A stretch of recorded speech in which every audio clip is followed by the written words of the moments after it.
We're live, folks. Hello, hello. How's it going? My name is Dustin Cormier. Welcome to How to Rock Astrology. Today, I'm just going to fix my lighting a little bit here. That happens sometimes. Today, we are going to be talking about Saturn's transit of the second house. This is a continuation of our series on Stephen Arroyo's Astrology Karma and Transformation. Eventually, I'm going to read a direct excerpt from this book talking about what Saturn is like coming through the second house.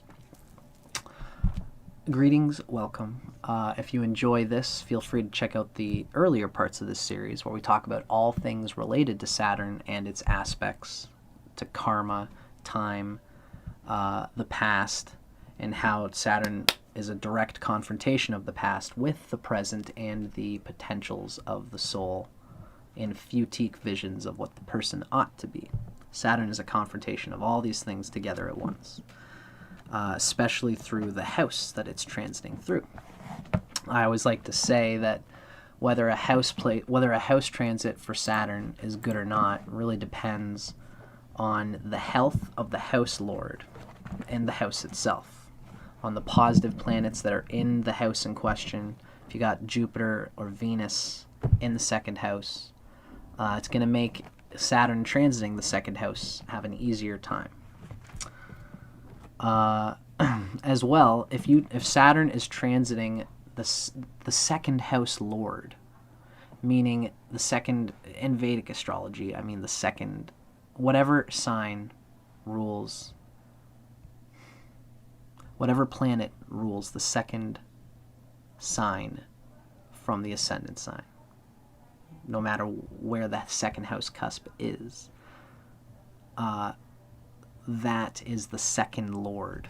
And if Saturn is transiting your second lord, then you might have experiences related to what we read in this discussion today. For example, I'm a Leo rising. If Saturn transits my Mercury, then I would read this Saturn transiting the second house and get a similar vibe and experience, just for your own sake and clarity, from a little Vedic secret in there. But I digress. First thing we're going to do is we're going to talk a little bit about the second house. This first little bit comes from Art and Science of Vedic Astrology by Ryan Kirkzak and Richard Fish. Just to get a sense of what the second house is a little bit, it's called the Dana Bhava. It has an affinity to Taurus and Venus in its nature, because Taurus is the second house and Venus rules Taurus. Taurus is the second sign, rather. So the second house relates to the themes that Taurus relates to: possessions, values, relationships, your ability to express sexuality and to embody a sexuality that deals confidently and abundantly with others. Saturn coming through the second house is really going to test your capacity to build a family. In the Vedic sense, the second house relates deeply with family, with the core that supports and holds the identity which you developed while Saturn was in the first house. Essentially, Saturn in the second house builds on the important people, places, things, values, identities, items, possessions, and people and relationships, which grip and which help to carry the expression of the first house. Your family, your domesticated whole life is the whole vessel for your expression. And so Saturn coming through the second house in particular relates to family, to the voice, to your automatic sense of authority with those close to you towards what you want to do in your life. Your capacity to speak and to feel like what you are is so valuable and worthy. What your first house worked on while Saturn was in the first house, all of that is worthy and valuable, and you feel it to be so, and you develop what you learned while Saturn was transiting the first house. You develop it through people. You begin to speak a language which manifests a reality, a foundation, a self-understanding that attracts what it is that you want, the expression of that first house. The key words are values and wealth, which means Saturn, this is a house of wealth. It's one of the wealth houses, one of the earth houses. And Saturn here relates to the gathering and holding of personal and material resources. Indications for the second include money, wealth, possessions, finances, values, imagination, truthfulness, early family life and education, face, food one eats and can get, health, the constant habit of health of the food one eats and of the quality of food that one ingests, the quality of fuel that one puts into one's life, the willingness to give of one's energy towards things that are needed in order to spread seeds, in order to make relationships with people, in order to conduct a foundation of energy and people close to you through which you can manage your own resources and needs and emotional needs that help you do what you want to do in your career, in your vocation, in your routine life. The second house is, well, that's all the indications we have of the second house from this book. And I think that might just do it, the way we described all that, before we get into Stephen Arroyo. So we know a little bit of what the second house represents now. Now, Stephen Arroyo, from his book, Karma, Astrology, and Transformation, he brings in this emphasis of all the houses being a continuation of the preceding house.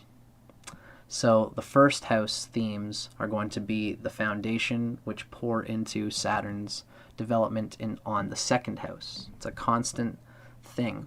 But, it's true that if you don't have a strong first house, if your first house lord is ill, then you'll have a hard time when Saturn comes through the second house as well, because there won't be an essential identity to work through.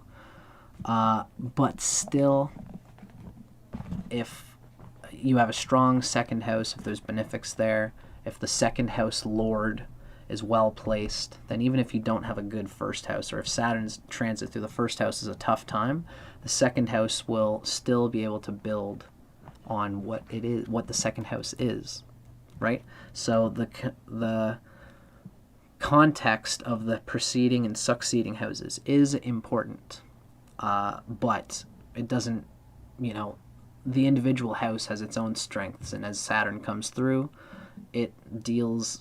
that house basically deals with Saturn's presence based on the strength of the house lord.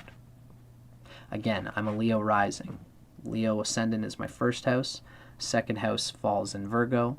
Therefore, Mercury, the strength of Mercury in my chart would show the support, the goodness that I have to get through a transit of Saturn in my second house of Virgo, because Mercury rules Virgo, right? So, let's see what Stephen Arroyo says about the second house, with all of that context in mind.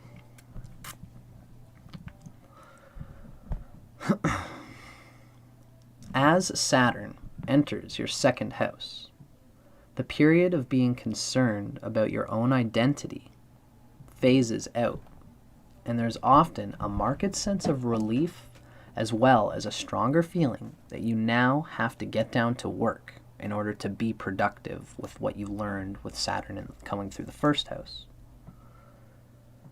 Many people express this shift in emphasis something like this: I'm tired of just thinking about myself and all my problems. I feel that I now have a pretty good idea of who I am, and I'm dwelling further on such a question, which is only self-indulgent. What I want to do now, when Saturn comes into the second house, people tend to tell Stephen Arroyo, who is an astral counselor who has seen many people come through them. Once Saturn gets into the second house, people start coming to Stephen Arroyo, and they say, I now have a pretty good idea of who I am. And what I want to do now is to get something going in the real world, accomplish something definite, and to make some money. to make some approval, appreciation, some truth for what it is that I've found in the first house. Hence, the person who has Saturn transiting through the second house usually has a strong urge to structure his or her financial situation, to put some hard work into setting up or furthering some means of income, savings, investment, or livelihood.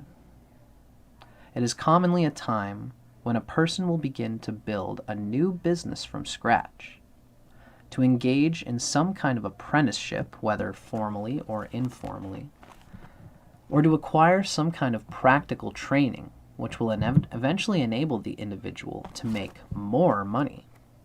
For me, I'm making money off of astrology right now. And when Saturn transited Virgo, however many years ago, which was my second house, I started getting into astrology. Started reading, and I started even reading it to my friends, and voila, now it's, I don't know, that would have been like 7 or 8 or 9 years ago at this point now. 7 or 8 or 9 years later, after Saturn's transited my second, Saturn's now transiting my sixth, and I am using, constantly scheduling these astrology videos through which I am now gaining money from YouTube and Google and whatnot. At the time, though, I didn't know it would turn into something like this. At the time, I was just talking to people and developing my voice on things that I was interested in, that being astrology. Just some cool personal example. In other words, Saturn transiting the second is a period for laying the groundwork of one's security and stability in the material world. And although one's income may not be very great while engaging in such preparatory efforts, and although one may feel strong anxiety about money or other security factors, the commonly heard statements about this Saturn position, referring to indebtedness, poverty, and great tribulation, are, in Stephen Arroyo's experience, considerably exaggerated. So this is to say that Saturn in the second house, often people say that it brings financial disaster through which we have to climb back up, type of thing, in order to get a true sense of fiscal skill. And there's some truth in that, but it's Stephen Arroyo saying that becoming poverty-stricken as a universal rule is not something to be found. It's not that the idea is not that strict in reality. And so therefore, this position, people saying that this position causes indebtedness, poverty, and great tribulation are, in Stephen Arroyo's experience, a little bit exaggerated. Most people do indeed feel the Saturn pressure in this area of their lives, but the majority of clients that Stephen Arroyo has seen have dealt with these concerns in a very practical way and have not experienced particularly great financial calamities. In fact, one client won $15,000 in a contest, while Saturn was in her second house. And a number of other clients started businesses or new training during this time, which eventually prospered on a large scale. Very cool. I will say that part of this ancient idea is that of Saturn giving difficulty when transiting the second house is that the second house is called a Marika house, which means it can make or break the resilience of your financial and resource side of your energy field, which means if your second house isn't doing that well later in life, this Saturn transiting the second is called a killer house, a Marika house. And if you don't have a strong second house, and you never have, when you're like 60 years old, if Saturn transits your second, you might have to deal with the abundance that you have or haven't ever employed in your life. Fiscal responsibility, material, food, family, second house values, and things. And if your second house has always been trash, Saturn coming through the second house can kill you. That's why it's called a Marika house in Vedic astrology. So that's where that comes from. In Stephen Arroyo's experience, it's exaggerated, which is something interesting. We have to consider his own bias as a Western astrologer who probably charges high amounts, and so therefore his clients probably are not that financially stricken when they come to him. It's a context. It's not a bias, but it's a context we should consider. I do think that there's something interesting to be said about that Marika quality of Saturn, but it is only a killer like that, again, if the second house and the second house lord are ill-placed. But I digress. What often does happen during this time is that financial necessities are made more real to the person, and some practical lessons about survival are driven home through the pressure of necessity. How attuned you are to taking care of your material needs at the beginning of this phase will have a great impact on what kinds of things you experience during this period. The primary thing to keep in mind is that Saturn is slow but sure, and that material benefits can eventually result from taking a patient, exacting approach to practical affairs during this time. The benefits may not be immediately apparent, but if you do face up to the need to build a financial and security structure without ignoring the true personal costs, what is built now may serve you well for many years to come. Saturn's transit through the second house is not limited in its meaning to material things alone. But since this is the area of life where most people feel it, Saturn, most immediately, Stephen Arroyo says, I've concentrated on that dimension of this transit. One can say, however, that it is a time of slow but sure accumulation of all kinds of resources, both material and psychological, and tantric, sexual, abundance related, energy field health, the abundance that you attract naturally by being confident in what you are.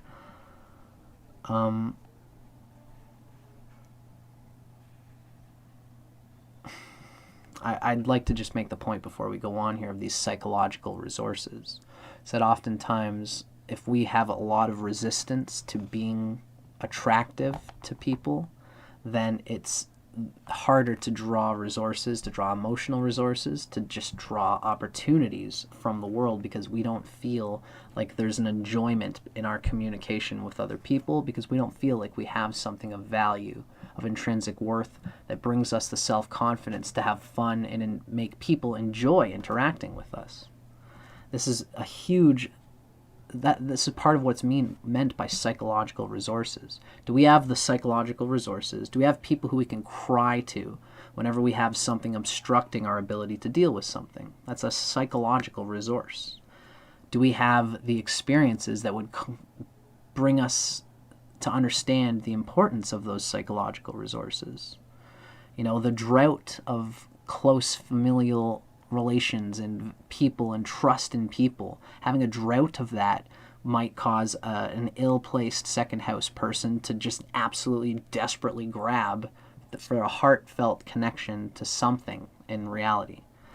So this is part of what is meant by psychological resources, is a deeply tantric sense of your energy field, acceptance of what you are, and that you can play as a contender in the shared energy field of sexuality, of erotic interplay, as well as of resources and of enjoyment and sharing between others and having a community and these sorts of things. All of which, so yeah, one can say that Saturn through the second is a time of slow but sure accumulation of all kinds of resources, both material and psychological, all of which can contribute towards self-confidence based on knowing what support and momentum you have going for yourself, and what deeper understandings and resources at your disposal may be drawn upon as you go through life. This is also a time of taking stock of how you have used specific skills and ideas in the past. The second is the 12th from the third house. And whether they have served you well and enabled you to produce something, or whether they have merely proven to be useless and impractical. Right. So the 12th house from anything shows the past use of something. So the 12th house from the third house shows the past use of skills and specific skills and ideas in the past, and whether they've served you well and whether they're of any use to you. If they have proven to be valuable, and if one applies oneself to the tasks at hand, one often experiences some kind of consolidation of one's financial situation as Saturn begins to leave this house and enter the third house, because the second house is the 12th from the third house. The building of the foundation of the second house is the root upon which we will begin to apply ourselves at our base values, at what we can realistically achieve based on what we've built in the second house. This is the form, the necessary noise to which the third house is an echo, to which the third house builds itself, through which we find the skills, the habits, the ways of speaking, the ways of communicating, the ways of understanding, which we will develop as Saturn comes to transit the third house. Very good, delicious stuff. We're going all the way through tonight, folks, so I hope you guys are enjoying this. I can see I've got some viewers who are watching live, so I hope you guys dug this. For those who are watching me for the first time, feel free to like, subscribe, do all that fun stuff. Leave me a comment, ask a question, and I'll always try to get back to you on it. I hope you guys enjoyed this discussion on Saturn transiting the second house. I'm Dustin Cormier for How to Rock Astrology. Stay tuned, because if you enjoyed this, we're going through, come back and see me again the next time Saturn transits the next house. And we'll give you another view of what the third house, Saturn transiting the third house, is going to be like. See you then. Hope you enjoyed.